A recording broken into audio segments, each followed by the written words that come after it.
Bunnies, and welcome back to Woodland Bunny, aka Space to Talk Books. Today we are discussing my May reading wrap-up. So I only read 5 books in the month of May, equivalent to 1,556 pages. Splitting that up into format, I had 2 digital reads and then 3 print. And then in terms of my rating, I don't know if you would have seen, but I'm changing the way in which I rate things, my whole rating system. So to briefly go over that system, we have the great, in which is the top tier, the best of the best. Then we carry on to the good, in which is it was fun while it lasted, probably will reread it maybe sometime soon. Then we have the mediocre, it was nothing memorable and probably will forget it after my next read. And then we have the personally not for me, in which is I personally wouldn't recommend it, I didn't like it, don't really want to touch or look at it again, but perhaps you might enjoy it. So there's my 4 new tiers in which I'll be rating books against. I just feel as though they give me a lot more scope than the star rating system. I feel as though that's always been quite vague for me, but I've kind of not been sure how to get away from that in a way that it's still easy to understand universally. So hopefully that is easy to understand. I will kind of slowly be getting into the throes of it, but it just helps me to summarize and capsulize how I feel about a book without having to give quite a vague star rating in my personal opinion. As always, we're going to lowest to highest rated, so beginning with our mediocres. We have Mostly Dead Things, in which I read for my video reading kind of unhinged, weird fever dream-esque lit fic. And here I have themes of taxidermy, family trauma, grief, expression of feeling of oneself through art, healing, learning to accept love again, gruesome and past and present timelines. Now I found this one was quite interesting while reading it, and I think those themes are very representative of what this book was as a whole. Nothing in my mind kind of sticks out to me as remembering it. I kind of remember the vague concept of it, and remember it's quite a lot about family and like falling in love and trust and grieving, and kind of not really knowing who someone is when you're grieving them, and people having different perspectives on the person that they're grieving and how they deal with it in different mannerisms. So that was quite an interesting element to read, and the taxidermy aspect was quite an intriguing element to have woven in there as well. But yeah, that's why it's sat in my mediocre tier, because nothing memorable really sticks out and it was fun while it lasted. Moving on to my next mediocre read, The New Me. So this had themes of, moving on to my next book, we have The New Me. So this had themes of negative cycles of depression, no progression in plot, discussion of individuality, female rage, and a different array of POVs. Now, I found this book to be quite frustrating, and it took me such a long time to read because it had no progression in the plot, and I didn't really know that going into it.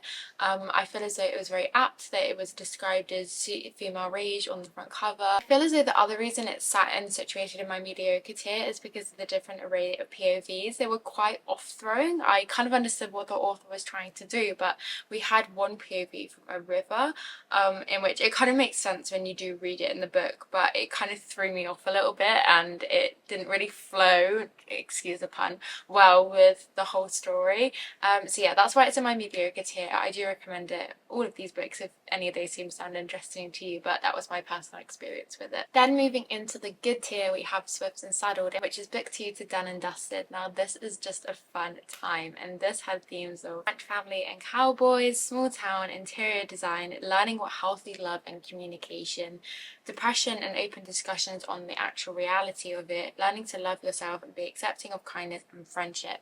I feel as though this was one of those books that it seemed really fluffy on the outside of it, but it had so many deep core discussions woven into it and made me really appreciate this book so much more than I think I just would have as a general light-hearted romance. It allowed me to escape into this world while still being grounded in reality with these discussions around depression. And like I say, the reality of it, there was discussions around the fact that depression isn't just something you can fix or it will go away, and although you're feeling okay at the moment, it won't necessarily always stay that way.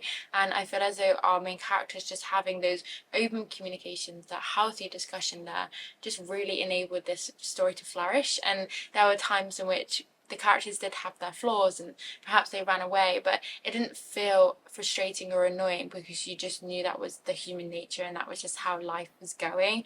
And yeah, I feel like that's why I just loved it so much, because the characters felt real, the story felt so immersive and encapsulating, and I feel as though the romance itself was that little bit of escape in this kind of real-esque world. So it didn't feel like a hard read, but it also felt like an escapist read. And yeah, I just feel as though it was the perfect balance of the two.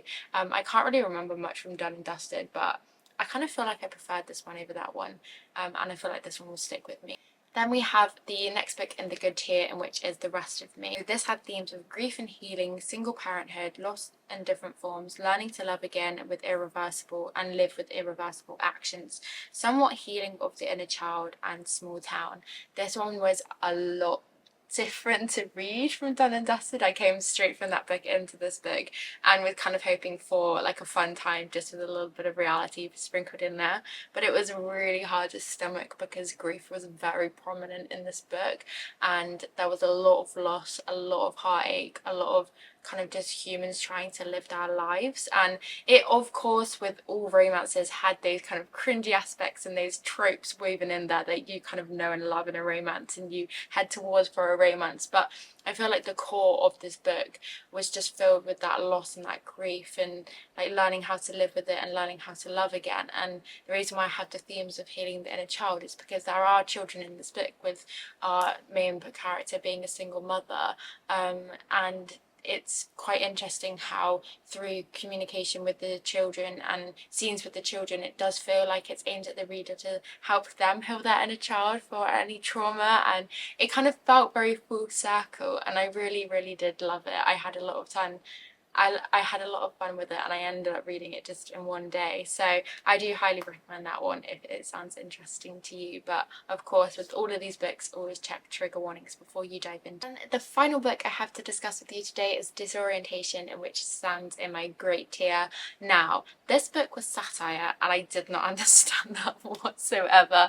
I said in my video about it that because I'm autistic, I don't tend to understand satire or comedy in that sense, or those kind of sarcastic notions.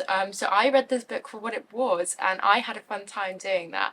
I thought this book was so raw, it impacted me so much, it had so many great themes discussed in here.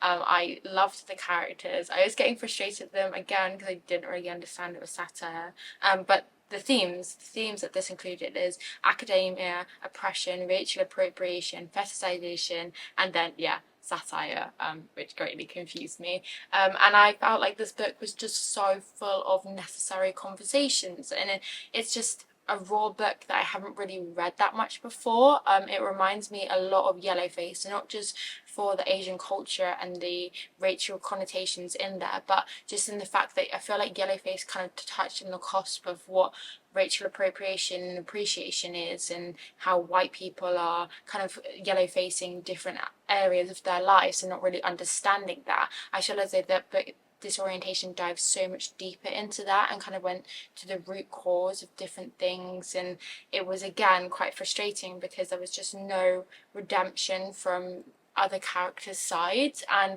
I didn't like how it ended. It was quite frustrating, but it was quite a normal ending, I guess. I do find this book quite tricky to talk about because I feel as though it was just packed with so many important themes, and I just feel as though I'm just not doing it justice by discussing it, and it's just definitely something that you should read and pick up, because I had a great time reading it. I thought it was really interesting, and I thought it discussed really key themes in a lot of different areas, and I was shocked at quite a lot of different elements of this. But perhaps you'll review it with the satire lens, or perhaps you're unable to, like I did, but either way I think you would enjoy it nevertheless. So those are all of the books in which I read in the month of May. Not very many at all, but they were still good, so I'm still glad of the books that I did manage to pick up. I hope that wherever you are and whatever you're doing, you have a wonderful day or night, and until next time, friends, bye!